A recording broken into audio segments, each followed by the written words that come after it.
Dosage par étalonnage spectrophotométrique. Quel est le problème? Eh bien, j'ai une solution de diode de concentration inconnue et je veux la doser, c'est-à-dire déterminer sa concentration. Comment faire? J'ai à ma disposition 1, 2, 3, 4 solutions de diode de concentration connue. J'ai également à ma disposition un spectrophotomètre qui est capable de me mesurer l'absorbance de la solution. Et on sait que cette absorbance est une fonction linéaire de la concentration des espèces colorées. Je vous laisse réfléchir. Eh bien, vous l'aviez sans doute compris ou intuité. Ah, si le mot intuité pouvait exister, pourquoi pas. Pour chaque valeur de concentration connue, on mesure l'absorbance. Et on trace ce qu'on appelle une courbe d'étalonnage. Donc, d'étalonnage. Voilà.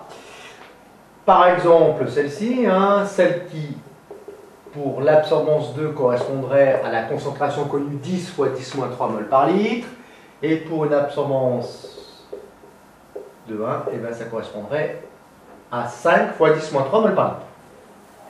Alors, maintenant, une deuxième énigme pour vous. Comment faire pour déterminer cette concentration connue? On n'a toujours pas fait ça. On l'a toujours pas fait. Alors, évidemment, ça consiste pour déterminer ces concentrations inconnues de faire quoi? De mesurer son absorbance. On prend la solution inconnue, on la met délicatement dans le spectrophotomètre, sans s'énerver, sans trembler, et sans mettre les doigts sur les surfaces qui vont être transpercées par la lumière, évidemment, et on détermine l'absorbance. L'absorbance inconnue, elle vaut 1,75. Par exemple, je vous demande maintenant une deuxième énigme, comment trouver la concentration à partir de cette absorbance de 1,75. À vous de jouer. Et c'est en mode Pirates des Caraïbes qu'on va faire donc... Et c'est en mode Pirates des Caraïbes qu'on va résoudre ce problème. Alors, première technique, la méthode graphique. À quoi correspond-elle?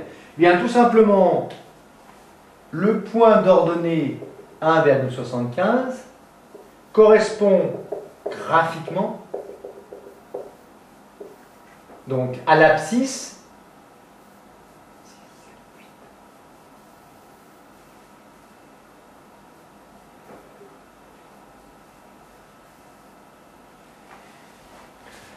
Allez, on va résoudre ce problème en mode Pirates des Caraïbes, j'en ai marre de ma tension. Alors, tout simplement, le point M d'ordonnée 1,75 A pour abscisse, eh ben, il suffit de faire des traits de construction.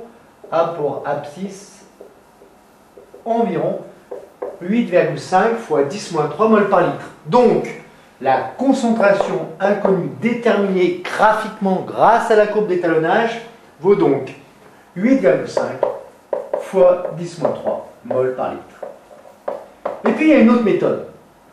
Une méthode dite analytique, qui consiste à déterminer la constante K qui relie l'absorbance à la concentration. Donc, c'est tout simplement déterminer la pente de cette courbe. Donc, la pente de cette courbe, que vaut-elle? Eh bien, on va prendre deux points, un point M1 et un point M0. Au point M1 correspond une concentration I de 1 qui vaut eh bien, 10 fois 10-3 mol par litre. Et puis, une absorbance A1 qui vaut 2. Voilà pour les coordonnées de ce point. Le point M0, ben, je peux le prendre ici à l'origine, mais attention, le point M1, il faut bien le prendre sur la courbe. Sinon, vous déterminez une mauvaise pente. Donc, eh bien, je prendrai I2 0 qui vaut 0 mol litre moins 1. Et puis A2, A0 pardon, qui vaut 0. Attention, j'ai bien indiqué les unités car la pente a une limité. Que vaut K? Eh bien, K, c'est le rapport de ce segment, c'est-à-dire A1 moins A0 sur ce segment qui vaut I2 1 moins I2 0. On fait le calcul. K égale donc A1 moins A0, ça fait 2,0 moins 0 divisé par I2 1 qui vaut 10, 10 moins 3, moins 0, c'est-à-dire 10 fois 10 moins 3. Ce qui nous fait 10 moins 2, 2,0 fois 10 puissance 2. Alors attention, quelle unité? Eh bien, le numérateur est sans unité. On le remplace donc par 1. Les concentrations sont en mol litre moins 1. Donc l'unité sera des 1 sur des mols, c'est-à-dire mol puissance moins 1, fois quoi? 1 sur litre moins 1 fois des litres.